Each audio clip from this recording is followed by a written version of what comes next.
decades this week on 7 on Sunday. 10 years without an album is hard to accept. A decade feels like forever. But today's theme is disappearing bands who went at least 10 years without dropping an album, with many of the spots going to groups who went way longer than 10. Was it the label, infighting, a breakup? It's time to dive into these historically long comebacks, with some being worth it and others being questionable at best. Like the video, subscribe, and let's start with number 7.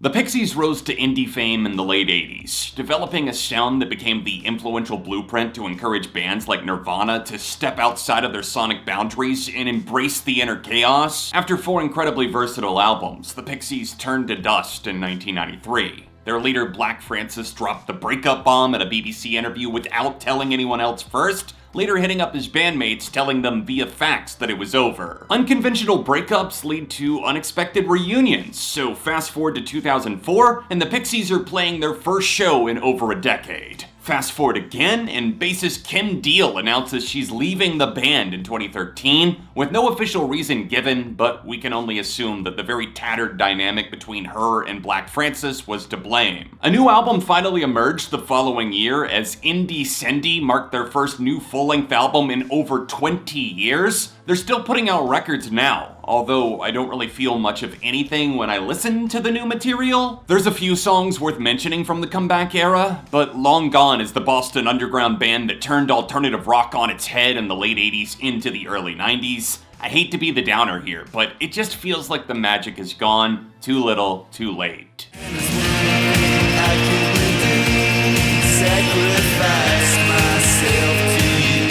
In the beginning was the shoe. And the shoe was gazed upon, and the shoe became the Jesus and Mary chain. Shoegaze developed an identity thanks to the likes of the Scottish outfit brewing up landmark albums from Psycho Candy to Darklands, turning up the guitar feedback for an unsettling noise rock dimension intertwined with the lush melodies of pop. They went on to have an acclaimed career with a dedicated fan base, releasing 6 albums before the 2 anchors of the band, brothers Jim and William Reid, decided to pull the plug because, quote, "After each tour we wanted to kill each other, and after the final tour, we tried." Time heals all, as they say, so the Jesus and Mary chain regrouped in 2007 with a blowout performance at that year's Coachella. Touring continued past that, but a new album still didn't merge, although both of the brothers continued hinting that something new was definitely coming. It took a full-on decade after their comeback to actually deliver LP7, but it did happen in 2017. Damage and Joy was a thing 19 years after Monkey, and while I think it's a lot better than that mostly head-scratching album, it's mostly just inoffensive coasting, with a few standout tracks being worthy, but the rest just kind of falling into the cracks of time.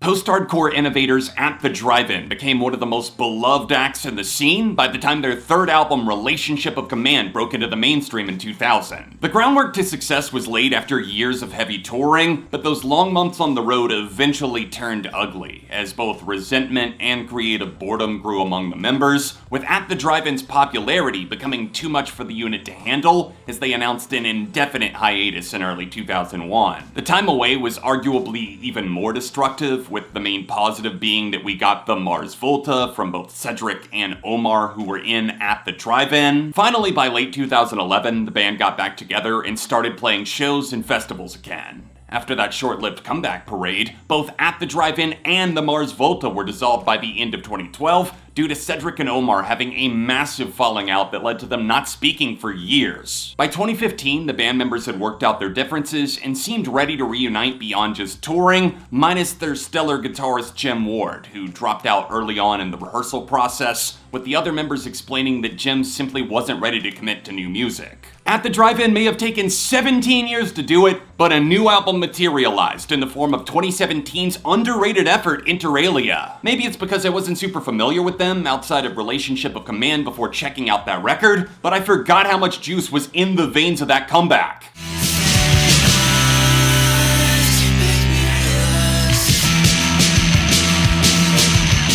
Irish band My Bloody Valentine were pioneers of the shoegazing alt-rock sound that started turning heads in the late 80s, culminating with their masterpiece Loveless being released in 1991. Kevin Shields and Belinda Butcher were the public face of the band, with each bringing such a unique push and pull to their dynamic by twisting sound waves, intertwining voices, and notoriously writing very ambiguous lyrics. The aftermath of success led to extreme writer's block for Kevin Shields as he continued to make vague promises about when the band's next album would arrive, even signing to a major label after Loveless in 1993, during which time Shields kind of isolated himself from his bandmates and admittedly went crazy, which drove them away even further, marking the early death of My Bloody Valentine by 1997. They reappeared like a bat from a cave in June 2008, playing their first show in 16 years to huge buzz and excitement. And wouldn't you know it, Kevin still had a kink for teasing new material, only to ultimately not follow through for years until the world finally let out a collective sigh of relief decades in the making as MBV made its way into the world in 2013. While it's not as stellar as Loveless, the musicianship is unwavering in its potency. My Bloody Valentine's intoxicating drawl sounds like caged wisdom finally jumping from the page to the masses, as fans and critics agreed that 20 plus years away rarely results in such a satisfying experience.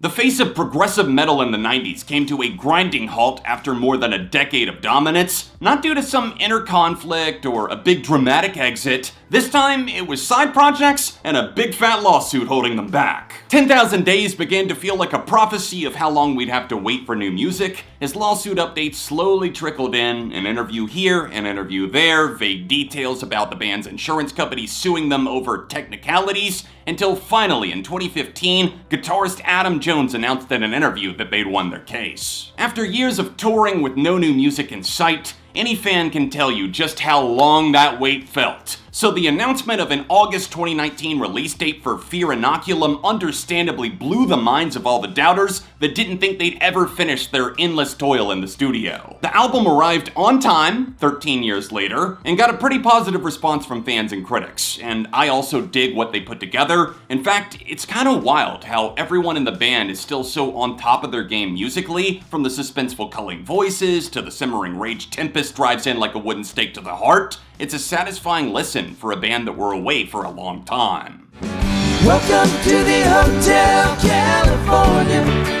Soft rock was commonplace in the 1970s, with the Glenn Frey, Don Henley-fronted Eagles leading the way with their signature cocktail of lush melodies and melodic solos, making them a mainstay even 50 years later. Trust me, I've still got a family member that plays nothing but Eagles CDs in the car. Let's just say there's a reason why most people can only name their most popular album Hotel California. They're one of those bands that you can get caught up in liking because everybody else seems to be liking them, buying their albums, so you do it too, only to later drop the album off at Goodwill a few years later after it's collected dust. Guitarists Don Felder and Glenn Frey grew to hate each other as the burnout of constant touring as the most in-demand band in the world made them snap, and sometimes on stage in front of other people, signaling the beginning of the end as the threats grew more and more intense. It's now 1980, and the Eagles are broken up only 4 years after releasing one of the most popular albums of all time. But fast forward to 1994, and we see our first reunion for the Hell Freezes Over tour and live album. Touring,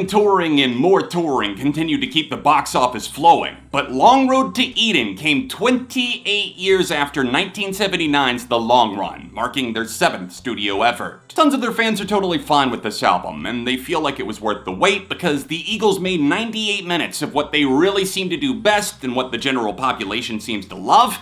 And that's okay. I think that it's good that they did one last album with Glenn Frey before his sad passing in 2016, and then Don Henley announced that they were done with the band because this was always Glenn's band, but you know that didn't last because money talks very loudly, and Everybody Still Alive came crawling back for more the very next year. You're all I got tonight. I need you tonight. I need you tonight.